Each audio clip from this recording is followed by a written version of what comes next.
Hello everyone, economics junction पर आप सभी का स्वागत है। आज हम लोग देखेंगे Laspeyres method to calculate index number. ठीक है, तो ये जो लास्पेयर साहब थे, ये एक जर्मन इकोनॉमिस्ट थे और इन्होंने इस मेथड को 1871 में दिया था। अगर हम इनके प्राइस इंडेक्स के बारे में बात करें तो वो एक वेटेड एग्रीगेटेड इंडेक्स था, यानी कि इन्होंने अलग अलग क्वांटिटीज के लिए डिफरेंट डिफरेंट वेट्स असाइन किए थे। ठीक है, अगर हम फॉर्मूले पे नज़र डालें तो ये जो फॉर्मूला है ये है summation P1 Q0 upon summation P0 Q0। यहाँ पर P1 जो है वो है करंट ईयर प्राइसेस, P0 जो है वो है बेस ईयर प्राइस और Q0 जो है वो है अपना क्वांटिटी ऑफ बेस ईयर। तो बेस ईयर में हमने कितनी क्वांटिटी कंज्यूम करी। ठीक है, तो ये जो इनका जो प्राइस इंडेक्स है वो एक्सप्लेन करता है कि अगर हम बेस ईयर में कुछ एक कमोडिटी बास्केट को कंज्यूम कर रहे थे जिसका कि मूल्य 100 रुपये था, तो उसी कमोडिटी बास्केट को अगर हम लोग करंट पीरियड में कंज्यूम करेंगे तो उसके लिए हमें कितना एक्सपेंडिचर इनकर करना होगा। तो इसके लिए जो स्टेप्स हैं वो काफ़ी सिंपल हैं। हमें करंट ईयर प्राइस और बेस ईयर क्वांटिटी को मल्टीप्लाई करना है और समेशन P1 Q0 करना है। इसके अलावा हमें बेस ईयर प्राइस और बेस ईयर क्वांटिटी को मल्टीप्लाई करना है और समेशन P0 Q0 करना है। और इसके बाद थर्ड स्टेप में हमें summation P1 Q0 upon summation P0 Q0 into 100 करना है ताकि हमें इंडेक्स नंबर मिल पाए करंट ईयर का। ठीक है, अभी हम लोग एक क्वेश्चन देखेंगे जिसमें कि हमें इंडेक्स नंबर कैलकुलेट करना है लास्पेयर्स मेथड से। इस क्वेश्चन में हमें कमोडिटी दिए हुए हैं, 4 कमोडिटीज हैं ABCD। इसके अलावा हमें प्राइस दिया हुआ है बेस ईयर का यानी P0 दे रखा है। हमें क्वांटिटी दिया हुआ है बेस ईयर का यानी कि Q0 दे रखा है। हमें करंट ईयर प्राइस दे रखा है यानी P1 दे रखा है और हमें करंट ईयर क्वांटिटी दे रखा है यानी Q1 दे रखा है। पर लास्पेयर्स मेथड से हमें इंडेक्स नंबर निकालने के लिए Q1 की कोई ज़रूरत नहीं है, तो हमें फोकस करना है P0 Q0 और P1 पे। ठीक है, तो अगर हम लोग इसके लिए एक टेबल बनाएं, कमोडिटी जो कि हमारे पास 4 हैं A B C और D, और price of base year P0, price of quantity of base year Q0 और price of current year P1।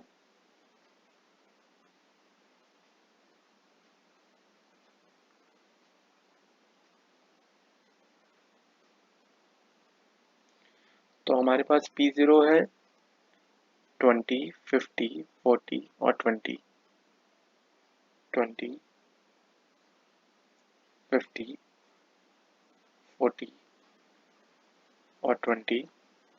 हमारे पास क्वांटिटी ऑफ बेस ईयर दे रखा है 8, 10, 15 और 20, यानी कि 8, 10, 15 और 20। प्राइस ऑफ करंट ईयर हमें दे रखा है 40, 60, 50 और 20। सो 40, 60, 50 और 20। तो हमें इंडेक्स नंबर कैलकुलेट करने के लिए पहले मल्टीप्लाई करना होगा P0 Q0 को और फिर मल्टीप्लाई करना होगा P1 Q0 को। तो अगर हम लोग मल्टीप्लाई करें P0 Q0 को तो हमें मिलेगा 160, 500, 600 और 400। और हम लोग मल्टीप्लाई करें P1 Q0 को तो हमें मिलेगा 320, 600, 750 और 400। अगर हम लोग इन दोनों का समेशन कर लें यानी कि समेशन P0 Q0 तो हमें मिलेगा 0, 6, 16, 1660। अगर हम लोग इसी प्रकार समेशन P1 Q0 करें तो हमें मिलेगा 0, 7, 11, 6, 17 एंड 3, 20, 20, 70। हमें पता है कि जो फॉर्मूला है P01 is equal to summation P1 Q0 upon summation P0 Q0 into 100, यानी कि हमें मिल जाएगा 2070 अपॉन 1660 इंटू 100। अगर हम लोग इस 0 से 0 को हटा दें और 2 से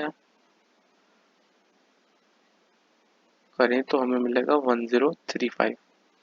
अगर आपके पास कैलकुलेटर अलाउड है तो आप सीधा ही कैलकुलेट कर लें। हम लोग यहाँ पर कैलकुलेट करेंगे। सो 83 डिवाइडेड बाई 1035, 1035, तो यहाँ पर हमें मिलेगा 183.25, so 2 times 166, 93.04 times we'll get 332.